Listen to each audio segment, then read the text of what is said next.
I did my job, brother. Excellent. I'm going to ask you one question.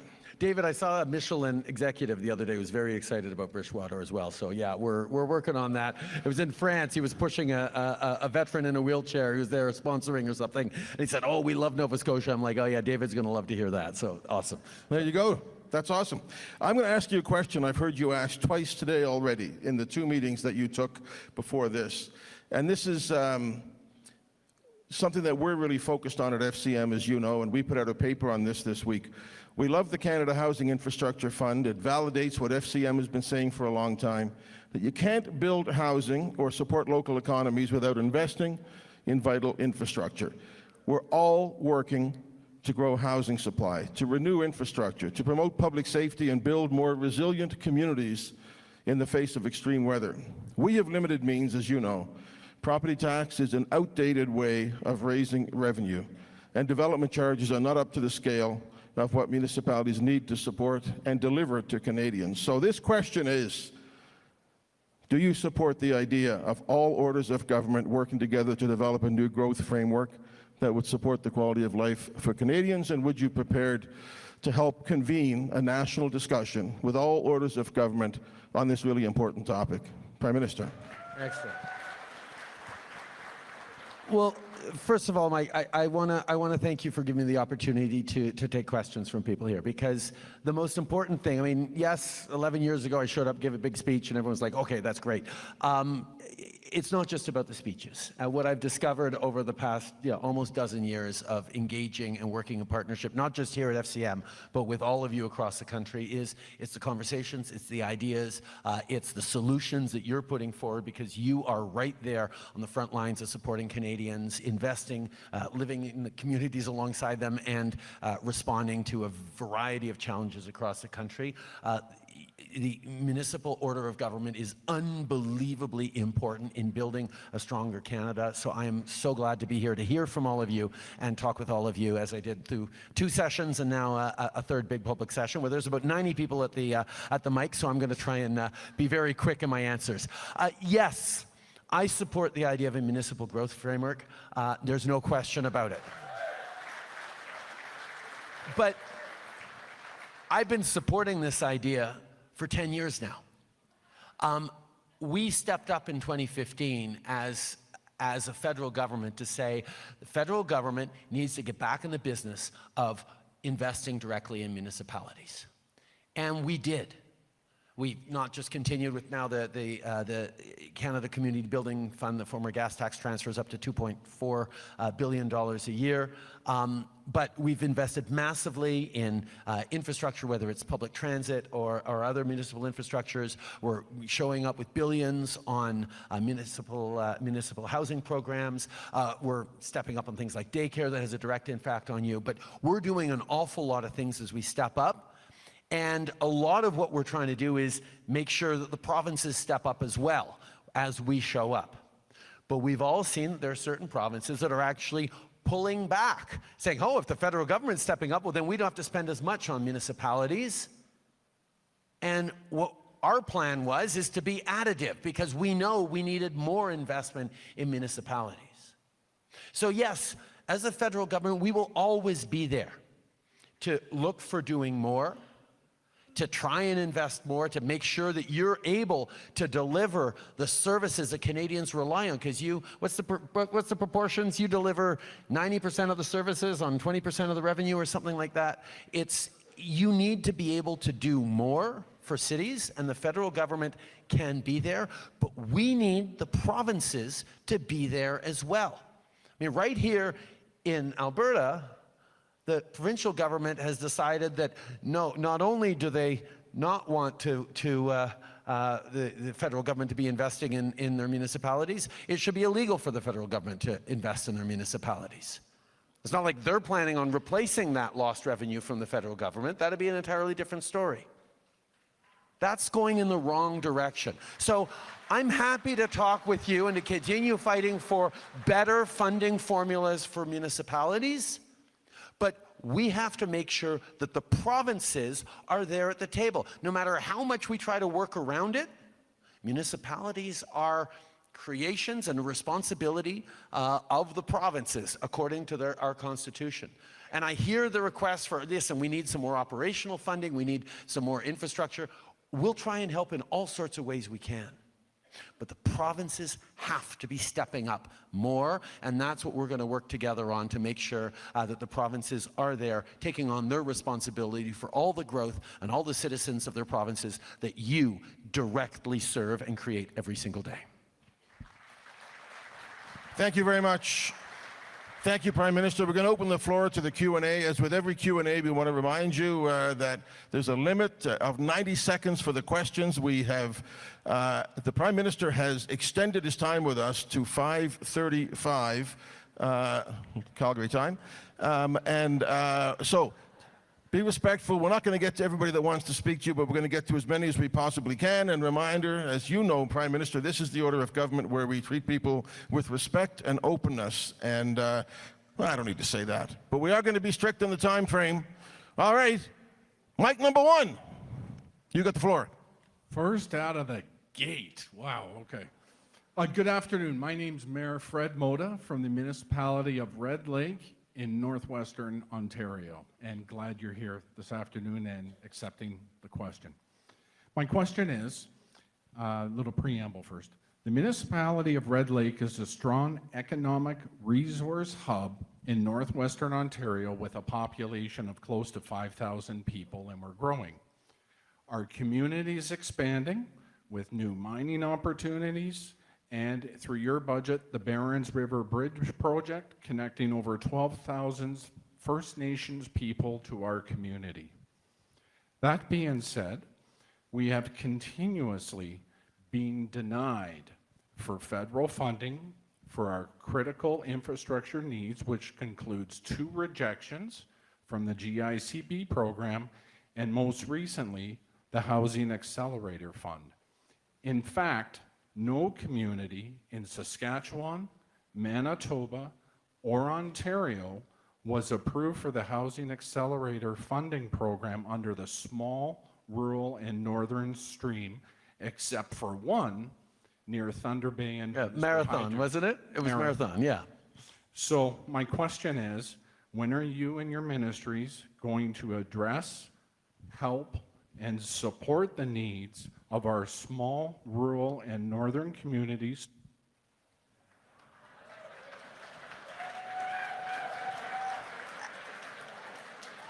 Excellent question. We have stepped up with a lot of programs for small municipalities, and that's part of why when we put $4 billion towards the Housing Accelerator Fund, we signed with a lot of smaller communities, but there were many communities that we ran out of money for, which is why in the most recent budget, we added another $400 million, and we're going to be making sure that we're coming and knocking on your door. You know what we're asking of you, to be as ambitious as possible in how you're going to change the way they're building housing in communities, because the Housing Accelerator Fund is all about that. It's about encouraging people to change the way they build housing, to change zoning, to change densification rules, to use public land differently. This is the pressure that we're putting on the entire system across the country. And if you're showing up with ambition, we'll show up with money to sign a deal. Thank you very much. Thank you very much. Number 2. Hello. The question is, over the last 10 years, you've added over $1 trillion in debt to our national economy. That comes along with a price tag of approximately $32.3 billion in debt servicing costs per year, which if we divided that money between every municipality in Canada, every single municipality, small and large, would have an additional $9 million. And since we all know that the budget will not balance itself, when are you going to balance the budget? Excellent. Well, listen, I really appreciate the question because it gives me an opportunity to sort of highlight some of the things about how the Canadian economy is doing. There are the 3 largest AAA-rated economies in the world are the United States, Germany, and Canada. We have a AAA rating because international bond rating agencies look at Canada's economy, look at our fiscal situations of both federal and subnational provincial governments, and say that is on a sustainable track. We have the lowest deficit of any economy in the G7, the largest industrialized economies, and we have the lowest debt to GDP ratio of any country in the G7. So what that means is our economy macroeconomically is doing better than just about anyone else out there, and companies around the world are seeing that because since 2015, we've seen a 60% increase in direct investment in Canada across the country, from Volkswagen to others. But we've also, just last year, we were the third largest country in the world in absolute terms after the US and Brazil for foreign direct investment. So companies from around the world are coming to invest in Canada because they see it as a good investment in the future. Now, I've said all that to say the Canadian economy is in stellar position from a macroeconomic level, but the reality that all of you know is that Canadians are squeezed right now. We're faced with grocery prices that are too high, rents that are too high, mortgage payments that are too high. We're faced with challenges around fuel and heating costs that are really hurting ordinary families. So what we did, well, I'll talk about the carbon tax a little later if I get a question on that, but right now I'm talking about how we're going to support with affordability. So we made the decision that if the federal government has a really strong fiscal position, which we do, by all independent analysts and experts, what better to do with that strong fiscal position than to invest in the things that Canadians need? So we're delivering dental care to over 100,000 seniors over the past month who've gotten dental care for the first time, many of them in years. We're delivering pharmacare over the coming years to make insulin free in this country and provide prescription contraceptives for free to women across this country. We're stepping up with $10 a day childcare right across the country because that's an economic program and a social program. We're stepping up with child food, student food programs, national food policies for school. Going to lift 400,000 kids into better nutritionist spaces. We made the conscious and deliberate decision to say, if the Canadian economy is as strong as it is right now, which it is, we need to put that in service of helping Canadians with the cost of living right now without increasing inflation, and that's why the Bank of Canada was able to just drop the rate on Wednesday, because inflation is coming down and now interest rates are going to come down as well. So that was a choice we made.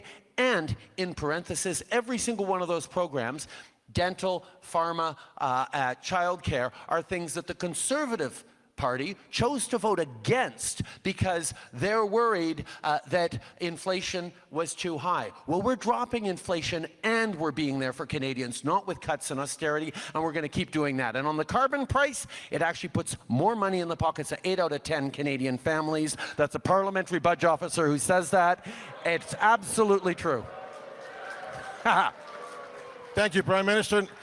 Microphone number 1. Good afternoon, Karina Williams, Reeve, Northern Sunrise County. Prime Minister, I would like to know if you have been in person to the North Peace region of Alberta to actually see our oil and gas industry. If so, where and when? Because your misinformation continues, which I am confident would not be the case if you experience the true clean industry for yourself, and that way we would not need the carbon tax. Thank you. Prime Minister. I've visited Fort McMurray and the oil sands many times over the years, but I haven't been to that particular region. You're absolutely right.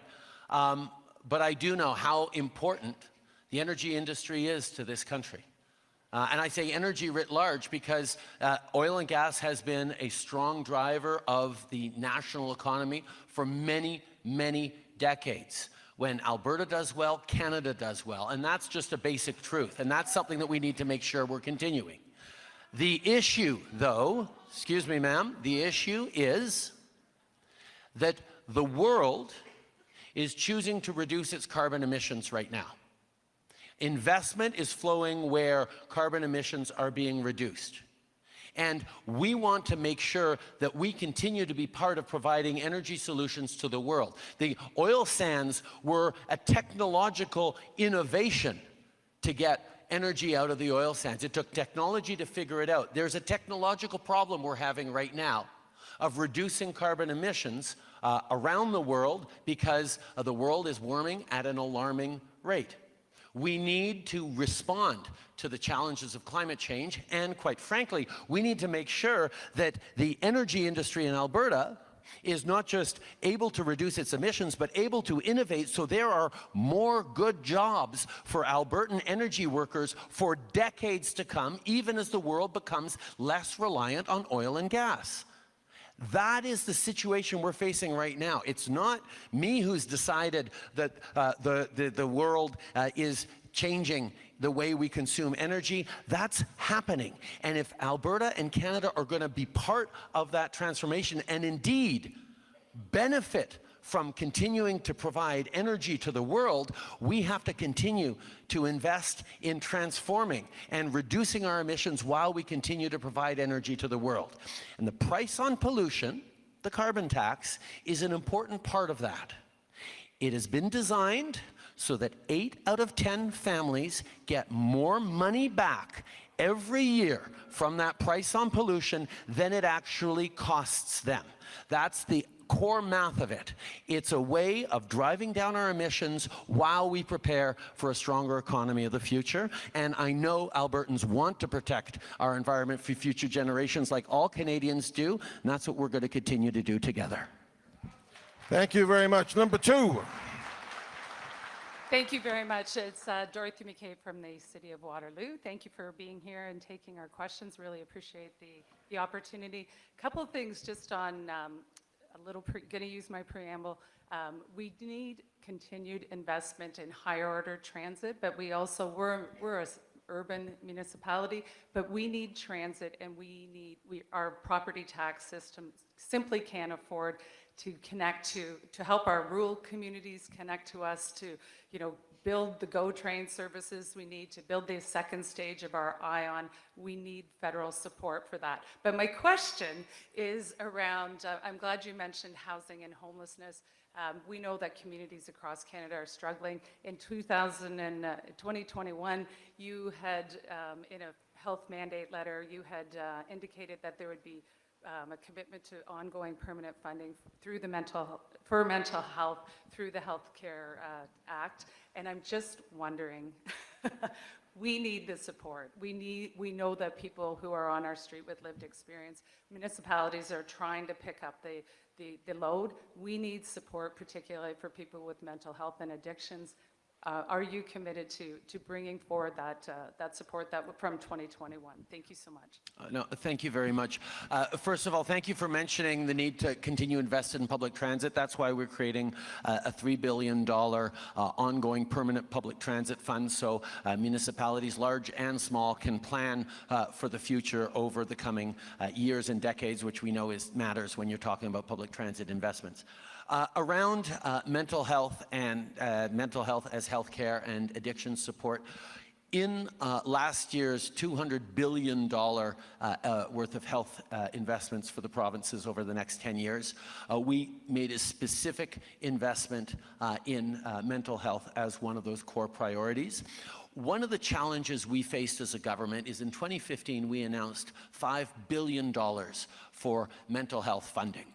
And when we signed deals with the provinces a year or two after that, we flowed $5 billion worth of mental health funding, and we heard from folks on the ground that that didn't get to the mental health programs. It certainly was invested in priority areas for each province across the mental health, across the healthcare system, but didn't necessarily target mental health. So one of the things we did this time when we negotiated mental health accords, health accords with the provinces, is we're putting in requirements around data, around rigorous, comparable, transparent data collection that will allow comparison within a province, but also across provinces on outcomes, including for mental health, time of accessing mental health services, the kinds of services people get.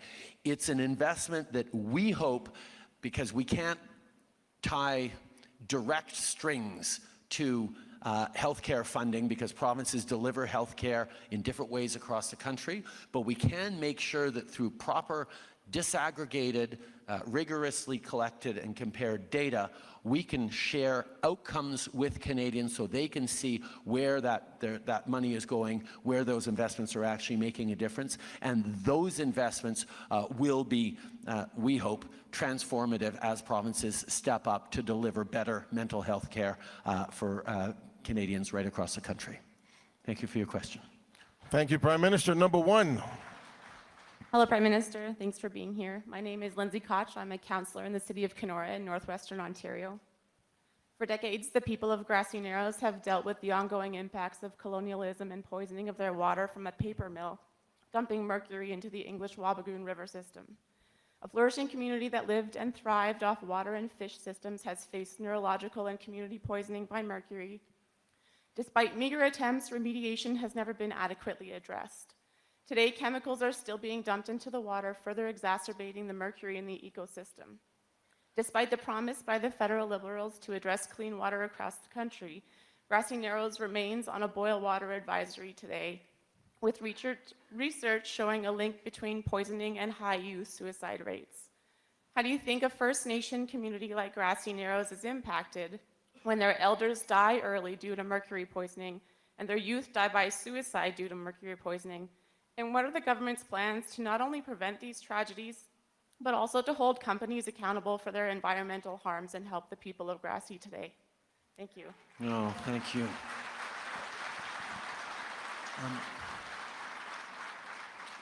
We knew, taking office in 2015, that boil water advisories in Indigenous communities was one of the great challenges we had to take on as a country.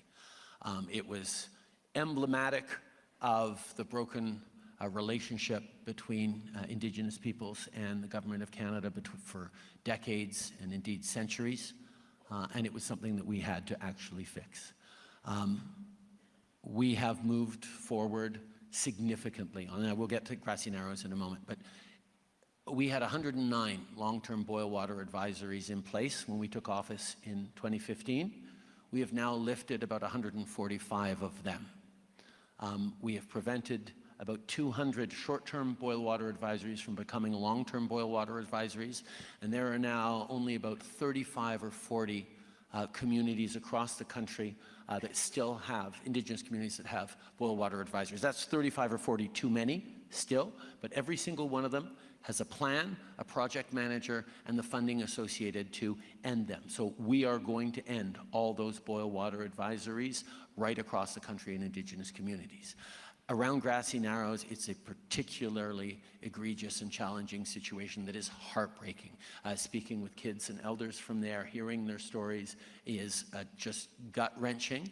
That's why the federal government is working with the community and will continue to work with the community to clean, to protect, and to move forward. It is not an easy situation, as everyone can imagine, but it is something that we are continuing to work on, and we will continue to be there. Thank you. Thank you. Folks, we're probably going to have only time for two more questions, I'm thinking. I'll go to mic number 2. Thank you. Tansei, hello, Mr. Prime Minister. The question is in relation to the one you just heard. First, I would like to acknowledge what a privilege it is that I get to speak with you today. I am Tony Head, a city councillor from Prince Albert, Saskatchewan. That is a job the residents of Prince Albert selected me for the past 4 years, a job I humbly accepted, and I hope I get entrusted with it again. But here, with you, I want to address something more close to my heart, something that is a part of my heart. I want to say I'm a proud Indigenous man and a member of Lac La Ronge Indian Band. I arrived here in this beautiful city on the eve of a terrifying water main break. I was happy to see the quick and comprehensive response, but it also brought me much sadness. I was reminded of my friends living on reserves in Saskatchewan, my family in Manitoba, who can't turn on their taps and pour themselves a glass of water, ever.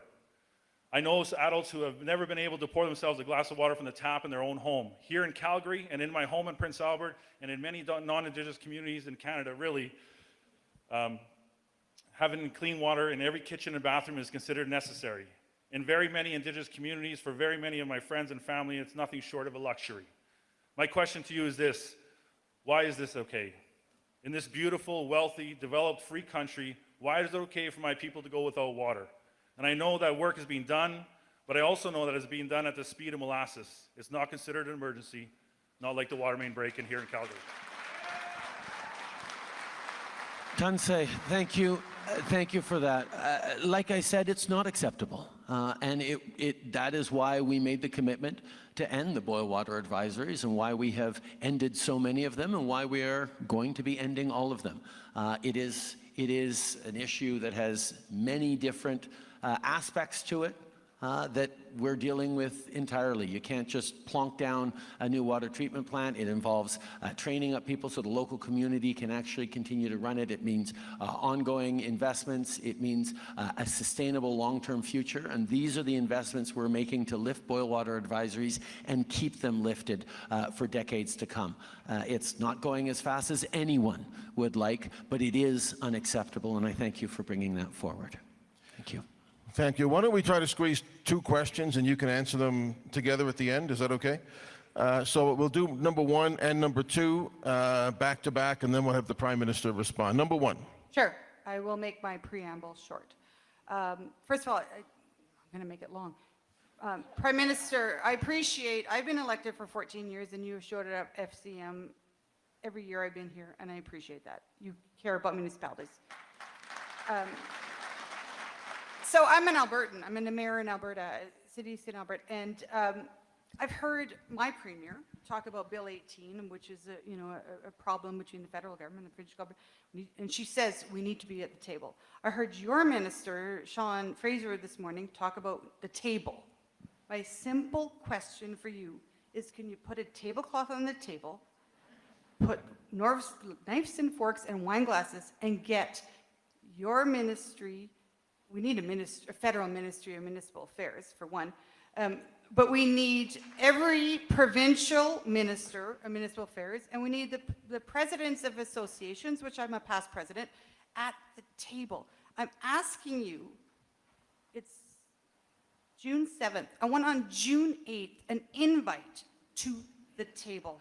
That's simple. Get it done. Thank you very much. We'll go to number 2, and then the Prime Minister will respond to both. Honorable Prime Minister, thank you for being here. My name is Jimmy Hassan.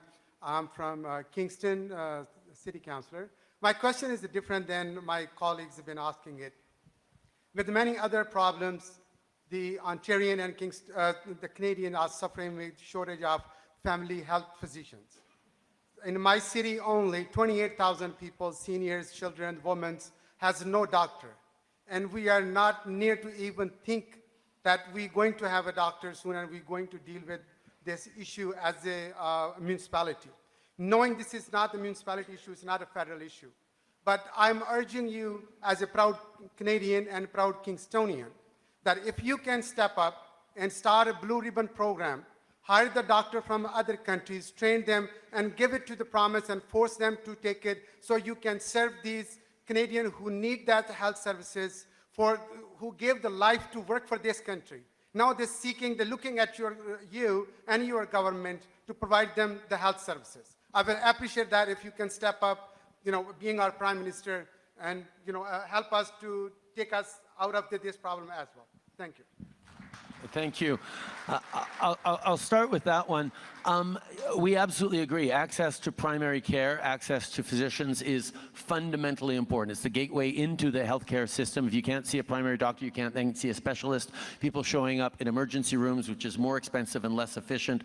People need primary care doctors. That is why that was a core element of the $200 billion worth of investments that we announced last year in agreements with the provinces over the next 10 years.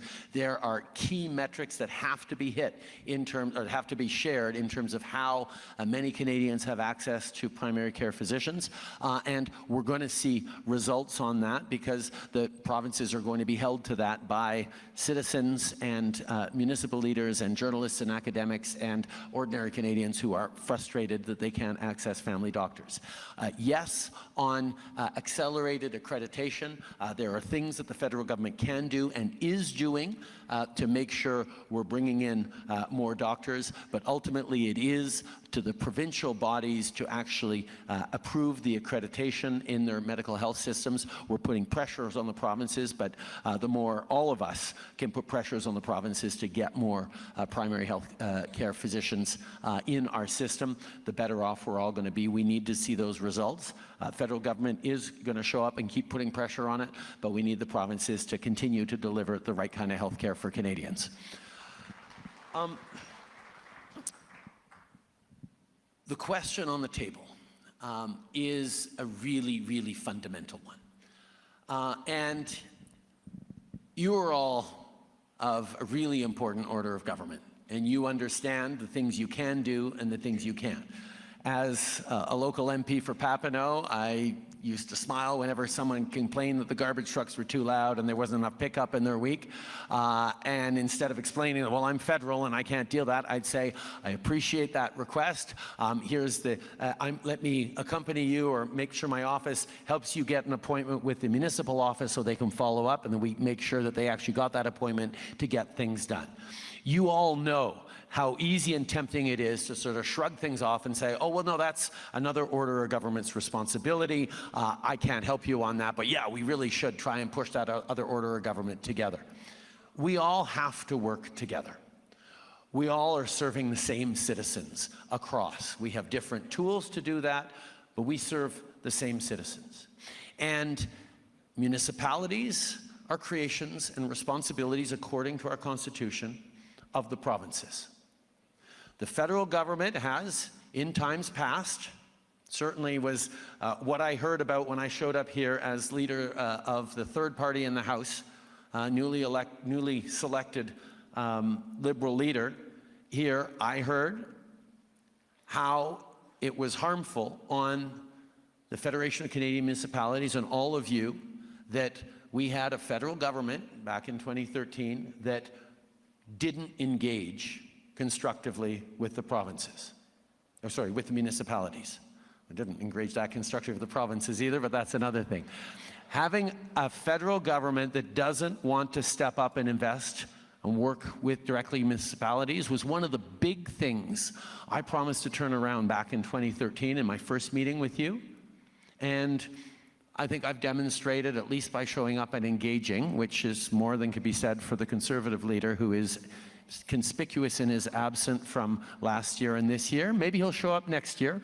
We'll see. But I hope you ask him the same types of questions that you're asking me, because we have to have conversations about how the federal government will continue to step up to be there for municipalities, and how the federal government will ensure that pressure continues to be put on provinces to step up in their responsibilities towards municipalities. One of the things that I have seen over the past years is because the federal government has been stepping up for municipalities, provincial governments have been stepping back. They've been saying things like, okay, we're going to invest in this wastewater, but only if the federal government comes in on half. Or we're going to help out with operational funding on some of the public transit usage, but the federal government has to come in on operational funding as well. Well, the federal government isn't in the business of providing operation. We did during the pandemic for a number of things because that was an emergency. But there has been a shift and an absconding of responsibility from the provinces to actually be supporting you the way they need to. And the fact that the federal government has been stepping up in significant ways over the past 9 years is something that not only can't be taken for granted, but shouldn't be used as an excuse for the provinces to step back. Certainly not as an excuse for the provinces to then say, we have to legislate so the federal government never spends on municipalities again. That's ridiculous.